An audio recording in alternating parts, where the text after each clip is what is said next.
2025 IPL season లో RCB జట్టు ఇంకా తన క్యాప్టెన్స్ ని అఫీషియల్ గా అనౌన్స్ చేయలేదు. గత 17 సీజన్ల నుంచి ఆర్సీబీ జట్టుకు ఐపీఎల్ కప్ అంటే అందని దాక్షగా మిగిలిపోయింది. గత 17 సీజన్ లో 3 సార్లు ఆర్సీబీ జట్టు ఫైనల్ చేరినా ఒక్కసారి కూడా ఐపీఎల్ టైటిల్ ను గెలవలేకపోయింది. సీజన్ బిగినింగ్ లో ఎంత స్ట్రాంగ్ గా ఉన్నా సీజన్ ఎండింగ్ లో బొక్కా పోర్లా పడి కప్పును చేజార్చుకుంటూ ఉన్నారు. అయితే ఈసారి ఎలాగైనా కప్పు కొట్టాలి అనే నేపథ్యంలో 2025 18th ఐపీఎల్ ఎడిషన్ సందర్భంగా మెగా వేలంలో T20 స్పెషలిస్ట్ ని అయితే కొనుగోలు చేసింది ఆర్సీబీ జట్టు. అందులో అటు బ్యాటింగ్ లోను ఇటు బౌలింగ్ లోను మెరుపులు మెరిపించగల ప్లేయర్లు జట్టులో ఎంతో మంది ఉన్నారు. అందులో కుర్నాల్ పాండ్యా కూడా ఒకడు. ఈ లెఫ్ట్ హ్యాండ్ ఆల్రౌండర్ ని 5,75,00,000 రూపాయలకి అయితే కొనుగోలు చేసింది ఆర్సీబీ మెగా వేలంలో. ఇతన్ని కొనుగోలు చేసినందుకు బెంగళూరుతో పాటు రాజస్థాన్ జట్లు అయితే తీవ్రంగా పోటీ పడ్డాయి. కానీ చివరకు ఆర్సీబీ జట్టు అయితే కృణాల్ పాండ్యాను చేదిక్కించుకుంది. 2016 ఐపీఎల్ లో కృణాల్ పాండ్యా అయితే ఎంట్రీ ఇచ్చాడు. ముందు ముంబై ఇండియన్స్ కి, ఆ తర్వాత లక్నో సూపర్ జైంట్స్ తరపున ఆడాడు. సో ఐపీఎల్ మార్కెట్ లో అయితే మంచి గిరాకీనే ఉంది. సో ఐపీఎల్ 18th ఎడిషన్ కి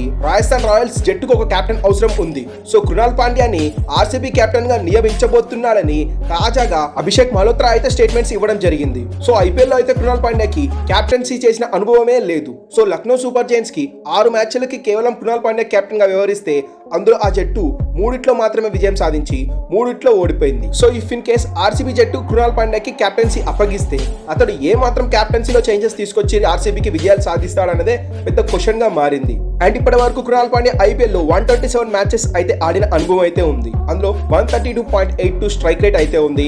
22.56 సగటుతో 1647 పరుగులు అయితే చేశాడు. సో ఏదైనా ఆర్సీబీ టీం క్యాప్టెన్సీని కృణాల్ పాండ్యాకు ఇస్తాడు అనే వార్తలైతే సోషల్ మీడియాలో తెగ వైరల్ అవుతున్నాయి. సో దీంతో స్పందించిన ఆర్సీబీ అభిమానులు మరి విరాట్ కోహ్లీ ఏమవుతాడు, ఒక సీనియర్ ప్లేయర్ విరాట్ కోహ్లీకి క్యాప్టెన్సీ ఇవ్వాలని ఆర్సీబీ ఫ్యాన్స్ అయితే ఈ వార్త పైన చిర్రెత్తి పడుతున్నారు. మరి ఆర్సీబీ మేనేజ్మెంట్ ఏం చేస్తుందో వేచి చూడాలి. కానీ మరోపక్క విరాట్ కోహ్లీ ఏజ్ బారైపోతుంది. అండ్ విరాట్ కోహ్లీ ఇప్పుడు ప్రెసెంట్ ఫామ్ లో కూడా లేడు. మళ్ళీ ఒకవేళ విరాట్ కోహ్లీకి క్యాప్టెన్సీ ఇస్తే గనక విరాట్ ఏ విధంగా రాణించగలడు? ఇప్పుడే ఫామ్ లో లేడు, బ్యాటింగ్ లో చాలా ఇబ్బందులు పడుతున్నాడు. ఇన్ కేస్ క్యాప్టెన్సీ ఇస్తే ఆ ప్రెషర్ కూడా పడి ఇంకా విరాట్ గేమ్ పూర్తిగా నాశనం అయ్యే ఛాన్సెస్ అవుతున్నాయి. సో 2027 వరల్డ్ కప్ కి విరాట్ కోహ్లీ ఆడాలంటే సో ఇలాంటి బరువు బాధ్యతలు పెట్టుకోకుండా విరాట్ కోహ్లీ మంచిగా ఒక ప్యూర్ బ్యాట్స్మెన్ లాగా ఆడితేనే విరాట్ కోహ్లీకి ఒక లాంగ్ కెరియర్ ఉంటుంది, ఏ టెన్షన్స్ లేకుండా అని నా ఒపీనియన్. మరి మీరేమంటారు ఆర్సీబీ క్యాప్టెన్సీ గురించి? విరాట్ కోహ్లీకి క్యాప్టెన్సీ ఇవ్వాలా, లేకపోతే విరాట్ కోహ్లీ ఒక లాంగ్ ఫార్మాట్ లో లాంగ్ వరకు ఆడాలా? కింద కామెంట్ చేసి చెప్పండి.